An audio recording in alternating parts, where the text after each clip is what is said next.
জনজীবনের বিভিন্ন জ্বলন্ত সমস্যা সমাধানের দাবির পাশাপাশি নিত্য প্রয়োজনীয় সামগ্রীর অস্বাভাবিক মূল্যবৃদ্ধি ও বেকারত্বের প্রতিবাদ জানিয়ে আইন অমান্য কর্মসূচিতে শামিল হলো এসইউসিআই।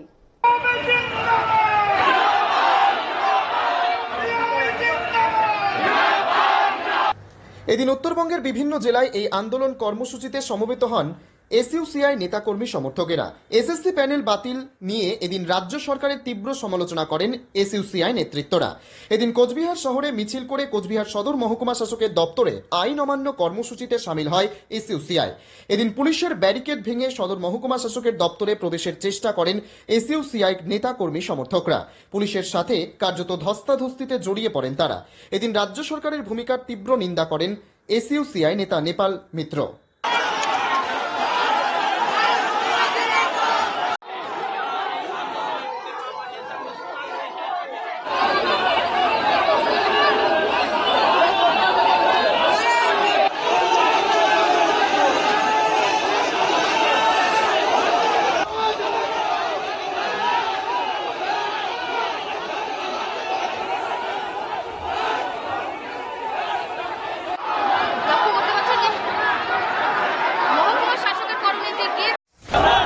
আমরা জনজীবনের সমস্যা বিশেষ করে এসএসসির মাধ্যমে 2016 সালে যে সমস্ত শিক্ষক অশিক্ষক কর্মচারীদের নেওয়া হয়েছিল তাদের মধ্যে যারা ভুল অন্যায়ভাবে নিয়োগ করা হয়েছে এবং যারা ন্যায্যভাবে পরীক্ষা দিয়ে উত্তীর্ণ হয়েছে সকলকে এক ঢালে যে বাতিল করে দেওয়া হলো, তার বিরুদ্ধে আমরা জাস্টিসের জন্য এবং 748টি জীবনদায়ী ওষুধ যার মূল্য বৃদ্ধি করা হলো তার মূল্য বৃদ্ধির হ্রাসের দাবিতে এবং জনজীবনের বিভিন্ন সমস্যা নিয়ে আমরা কোচবিহার শহরে মিছিল করে কোতোয়ালির কোচবিহার সদর মহকুমা শাসকের কাছে আইন অমান্য আন্দোলনের জন্য আমরা আসি এবং এখানে আমরা দেখছি পুলিশ ব্যারিকেড না করে গ্রিলের ভেতরে ঢুকিয়ে নিয়ে তাদের উপরে অত্যাচার করছে এবং এসডিও অফিসের ভেতরে আমাদের অনেক কর্মীকে ভেতরে ঢুকিয়ে আটকিয়ে রেখেছে।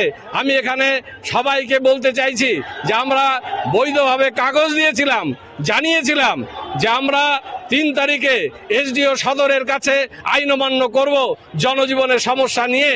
তার কোনো মিনিমাম ব্যবস্থা না করে তারা লাঠি নিয়ে আক্রমণ করে।